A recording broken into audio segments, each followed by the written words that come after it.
Hey world, Dan Brown here. It is March 15th, 2016. Today hosts perhaps the most important primaries for both Democrats and Republicans so far. And once again, this weekend, Donald Trump has dominated the media narrative by any means necessary. It all started inside the University of Illinois Pavilion, where 10,000 or so people had gathered to see Donald Trump, not all of them Trump supporters. Then an abrupt announcement. For the safety of all the tens of thousands of people that have gathered in and around the arena, tonight's rally will be postponed until another day. Thank you very much for your attendance, and please go in peace. Instead,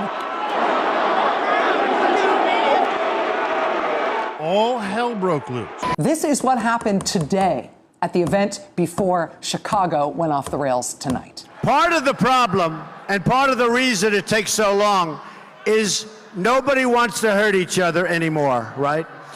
And they're being politically correct the way they take them out. So it takes a little bit longer. And honestly, protesters, they realize it. They realize that there are no consequences to protesting anymore. There used to be consequences. There are none anymore. That's the way that Donald Trump has been talking about protesters at his events.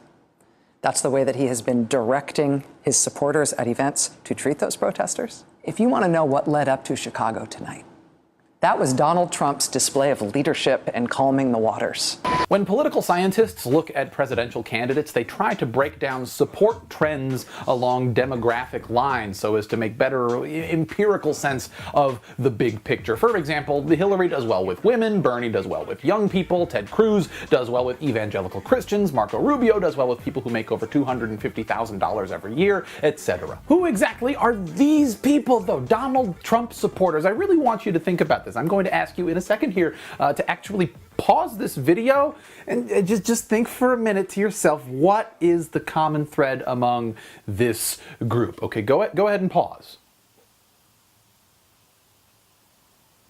Okay. Trump has been a real puzzle in this respect. I mean, yeah, okay, his rallies are very white. There might not be a fully proportionate number of attendees with college degrees, but no traditional demographic correlation has been strong enough to be what we'd call predictive of Trump's support. Men, women, Christians, non-religious, young, old. Trump's support is pretty scattered among all walks of the Republican Party's electorate anyway, which is part of what makes his candidacy so infuriating to his rivals, because how can you coordinate a takedown of something so amorphous, right? Who exactly can you target with your messaging? And more generally, our inability to classify Trump in traditional political terms is what has led to our kind of bewildered silence. I mean, lots of words have been said about Donald Trump. According to CNN Money, in 2015, Donald Trump received more nightly news coverage than any of his GOP rivals or of the Democratic candidates combined. But I think that most of those words can be pretty well summed up with just two words, and that's, hey,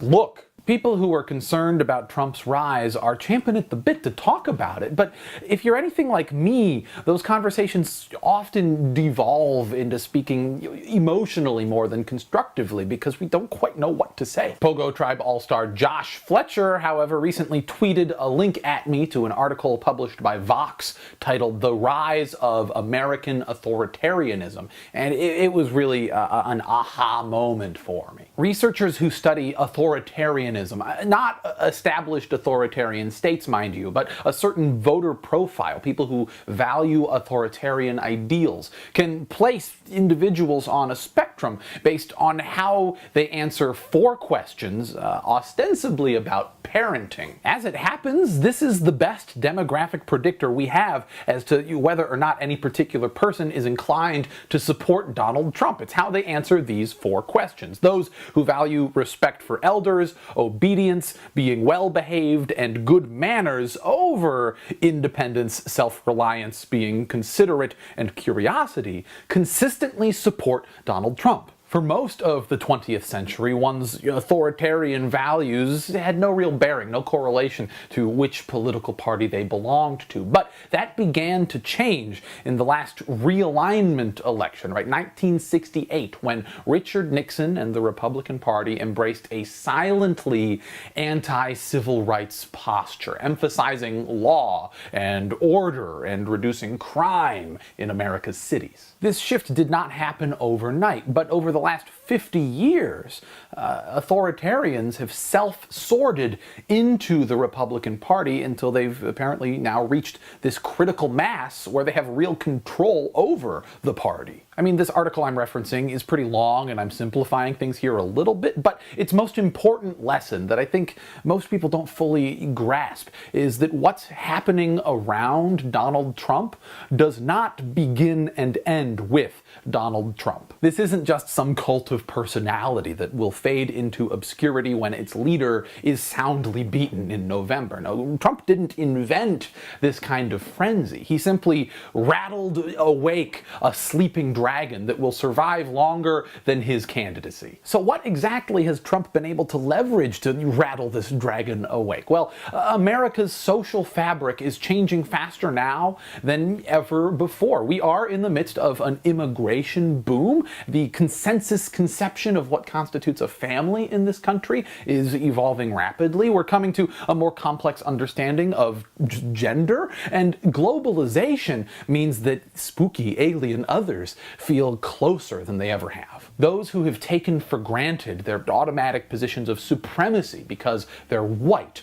or they're Christian, or they're straight, or they're a man, are scared. They're scared that tomorrow's America might ask them to show any amount of respect for diversity, and they're digging in their heels. People who are scared that their bigoted chickens might come home to roost, they don't think critically. They cling to, wrap themselves in anything that projects strength and assures them that they won't need to change. They have ceded control of their actions to the reptile parts of their brains, and there's no reasoning with that. Our only option, people who are concerned about the rise of Donald Trump, we need to out-organize and outflank these scared little people this year, in 2018, in 2020, in 2022, in every election year, until they grow sick and tired of consistently being losers.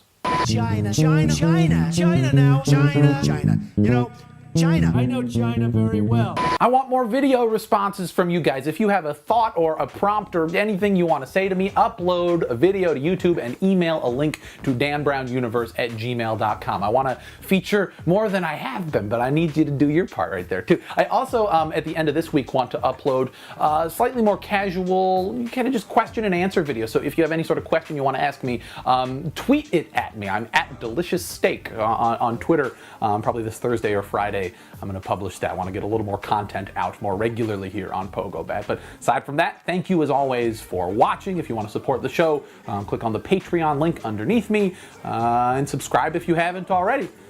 And call your mother. She probably misses you, which I need to do, actually. Okay, thanks. Bye.